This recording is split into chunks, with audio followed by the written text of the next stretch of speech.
ஹரே கிருஷ்ணா. மனித வாழ்வின் குறிக்கோள் பாகம் 5. உங்கள் நாட்டை ஆன்மீக தளத்தில் அமையுங்கள். அதன் தொடர்ச்சி. கட்டுண்ட ஆத்மாவின் குறைபாடுகள் என்ன?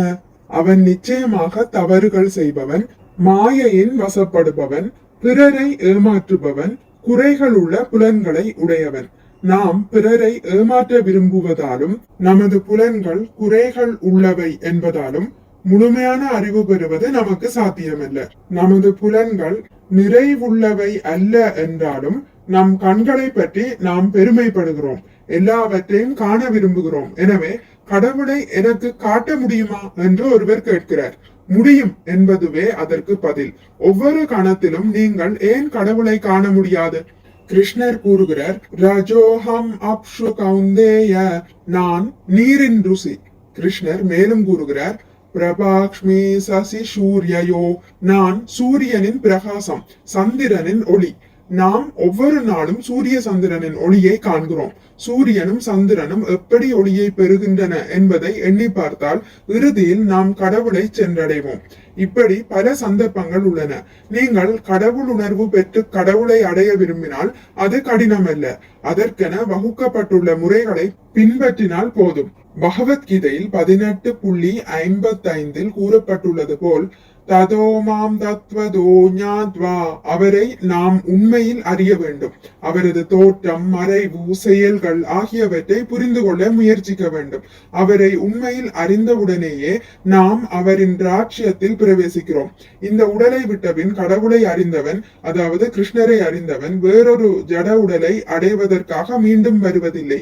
மாம் ஏதி, என்னிடம் வருகிறான் என்று கிருஷ்ணர் கூறுகிறார். அதுவே எங்கள் நோக்கம். எனவே நாய்களாகவும் பூனைகளாகவும் வாழ்ந்து நம் நேரத்தை நாம் வீணடிக்க கூடாது.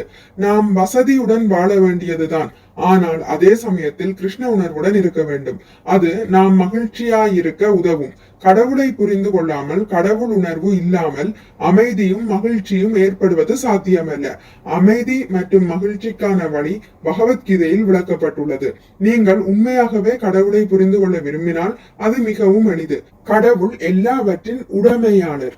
ஈஷாவாஸ்யம் இதம் சர்வம், நானே உடைமையாளன் என்று துரதிர்ஷ்டவசமாக நாம் எண்ணுகிறோம். உங்கள் நாட்டின் உடைமையாளர்களாக பிரிட்டிஷர் ஒரு காலத்தில் தம்மை கருதினார்கள். இப்போது நீங்கள் உரிமை கொண்டாடுகிறீர்கள். வருங்காலத்தில் என்ன நடக்கும் என்பதை யார் அறிவார்கள்? உண்மையான உடைமையாளர் யார் என்பதை யாரும் அறியார்கள். நிலம் இருக்கிறது, அது கடவுளுக்கு சொந்தமானது. ஆனால் நான் உடைமையாளன், இது எனக்கு சொந்தம், அது எனக்கு சொந்தம் என்று நாம் எண்ணிக்கொள்கிறோம். ஐரோப்பியர்கள் வருவதற்கு முன்பே அமெரிக்கா இருந்தது. ஆனால் நாங்கள் உரிமையாளர்கள் என்று அமெரிக்கர்கள் எண்ணுகிறார்கள். அதுபோலவே அவர்களுக்கு முன்பு சிவப்பிந்தியர்கள் அப்படி நினைத்தார்கள். உண்மையில் எந்த மனிதனுமே உடைமையாளன் அல்ல. உண்மையான உடைமையாளர் கடவுளே. ஈஷாவாஸ்யம் இதம் சர்வம் யத்கிம் ச ஜகத்யாம் ஜகத் தேன த்யக்தேன புஞ்சீதா மாக்ருத கஷ்யஸ்வித்தனம். பிரபஞ்சத்தில் உள்ள சராசர பொருட்கள் எல்லாம் பரம்பொருளான பிரபுவின் கட்டுப்பாட்டிற்குட்பட்டவை, அவருக்கு சொந்தமானவை. எனவே ஒருவன் தன் தேவைக்கு அவசியமான பொருட்களை தனக்கென ஒதுக்கப்பட்ட பங்கை மட்டுமே ஏற்றுக்கொள்ள வேண்டும். மற்றவை பிறருடையவை என்பதை அறிந்து அவற்றை பெற முயற்சிக்க கூடாது. ஈஷோபனிஷத். இந்த உணர்வு மக்களிடையே இல்லை. எல்லா படைப்பிற்கும் கிருஷ்ணரே உடைமையாளர். அமெரிக்கர்கள், ஆப்பிரிக்கர்கள், பூனைகள், நாய்கள், மரங்கள் உட்பட அவரே உரிமையாளரும் உன்னத தந்தையும் ஆவார். இதை உணர்ந்த மாத்திரத்திலேயே நாம் கடவுள் உணர்வு பெறுகிறோம். அதிகாரபூர்வமான நூல்களிலும் வேத இலக்கியங்களிலும் வகுக்கப்பட்டுள்ள முறையின்படி நாம் கடவுள் உணர்வை பெற்றால் கோஷ்டி சண்டைகள் ஏற்படாது.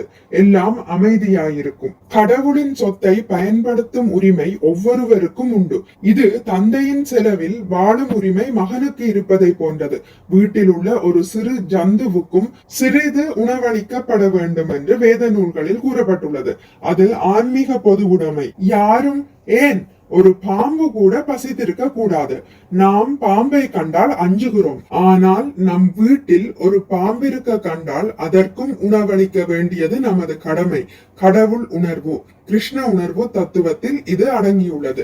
சம சர்வேஷு பூதேஷு பரமான நிலையில் உள்ளவன் ஒவ்வொரு உயிர்வாளியையும் சமமாக கருதுகிறான்.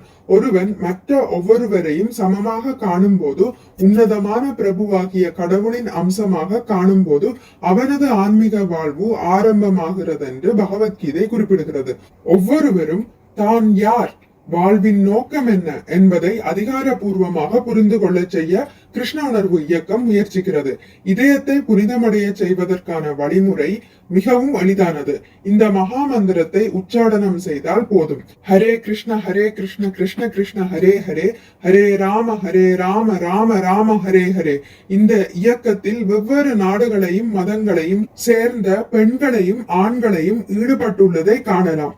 ஆனால் யாரும் எந்த குறிப்பிட்ட பிரிவையோ நாட்டையோ மதஸ்தாபனத்தையோ பின்பற்றுவதில்லை. எங்களை அறிவதும் கடவுளுடனான எங்கள் உறவை அறிவதும் மட்டுமே எங்கள் நோக்கம். கடவுள் உன்னத உரிமையாளர். நாம் எல்லாரும் அவரது மக்கள் அல்லது சேவகர்கள். எனவே பகவத்கீதையில் பரிந்துரைக்கப்பட்டுள்ள முறையை அனுசரித்து கடவுளின் தொண்டில் நம்மை ஈடுபடுத்துவோமாக. கடவுள் எல்லாவற்றின் உரிமையாளர் என்று நாம் உணர்ந்தவுடன் உலகின் தொல்லைகளுக்கு எல்லாம் தீர்வு காணப்படும். இதற்கு சிறிது காலம் பிடிக்கலாம். இந்த உயர்ந்த தத்துவத்தை எல்லாரும் புரிந்து கொள்வார்கள் என்று எதிர்பார்ப்பதற்கில்லை. ஆனால் ஒவ்வொரு நாட்டிலும் புத்திசாலிகளானவர்கள் இதை புரிய முயன்றால் அது போதுமானது. பகவத்கீதை 3.21 கூறுவதாவது, யத் யத் ஆசரதி ஸ்ரேஷ்டஸ் தத் தத் ஏவேதரோ ஜன ஷயத் பிரமாணம் குருதே லோகஷ் தத் அனுவர்த்ததே. மாண்புமிக்க தலைவன் எப்படிப்பட்ட செயல்களை செய்கின்றானோ அவனின் அடிச்சுவடுகளை பின்பற்றி பிறரும் அதையே செய்கின்றனர். தன் செயல்களால் எந்த தரத்தை அவன் உவமை அமைத்து காட்டுகிறானோ அதையே உலகம் முழுவதும் பின்பற்றுகிறது. எனவே நாங்கள் உலகின் தலை சிறந்த அறிவாளிகளை கிருஷ்ண உணர்வு தத்துவத்தை புரிந்து கொண்டு அதை உலகம் முழுவதும் பரப்புவதற்கு அழைக்கிறோம். இப்போது நாங்கள் இந்த ஆப்பிரிக்கா நாடுகளுக்கு வந்திருக்கிறோம். இந்த தத்துவத்தை புரிந்து கொண்டு அதை பிறருக்கு வழங்கும்படி ஆப்பிரிக்க அறிவாளிகளை அழைக்கிறோம். நீங்கள் உங்களின் முன்னேற்றத்திற்காக முயற்சித்துக் கொண்டிருக்கிறீர்கள். ஆன்மீக முன்னேற்றத்திற்காக பாடுபடுங்கள். ஏனெனில் ஆன்மீக முன்னேற்றமே முழுமையான முன்னேற்றம். அமெரிக்கர்களையும் ஐரோப்பியர்களையும் நகல் செய்யாதீர்கள். அவர்கள் பூனைகளையும் நாய்களையும் போல் வாழ்கிறார்கள். புலன் திருப்தி உணர்வின் அடிப்படையில் எழுப்பப்படும் நாகரிகம் வெகு நாட்கள் நீடிக்காது. அணுகுண்டு ஏற்கனவே தயாராக இருக்கிறது. அடுத்த யுத்தம் ஆரம்பித்த உடனேயே அவர்களின் வானளாவிய கட்டடங்களும் மற்றவையும் அழிந்து போகும். மனித வாழ்வின் கண்ணோட்டத்தில், அதாவது ஆன்மீக கண்ணோட்டத்தில் இதை புரிந்து கொள்ள முயற்சியுங்கள். கிருஷ்ண உணர்வின் நோக்கம் இதுவே. இந்த தத்துவத்தை புரிந்து கொள்ள முயற்சிக்கும்படி நான் உங்களை கேட்டுக்கொள்கிறேன். மிக்க நன்றி. ஹரே கிருஷ்ணா. இத்துடன் முடித்துக் கொள்கிறேன். இனி அடுத்த பதிவில் மகான்களின் கருணை என்பதை பற்றி வாசிக்கலாம். மிக்க நன்றி. ஹரே கிருஷ்ணா. உங்களுக்கு இந்த வீடியோ பிடித்திருந்தால் லைக் பண்ணுங்கள், ஷேர் பண்ணுங்கள், சப்ஸ்கிரைப் பண்ணுங்கள். நோட்டிபிகேஷன் பெல்லை அழுத்துவதன் மூலம் அடுத்த பதிவுகள் உங்களை வந்தடையும். பகவான் ஸ்ரீ கிருஷ்ணரை பற்றி கேட்டு மகிழ்வோம். ஹரே கிருஷ்ணா.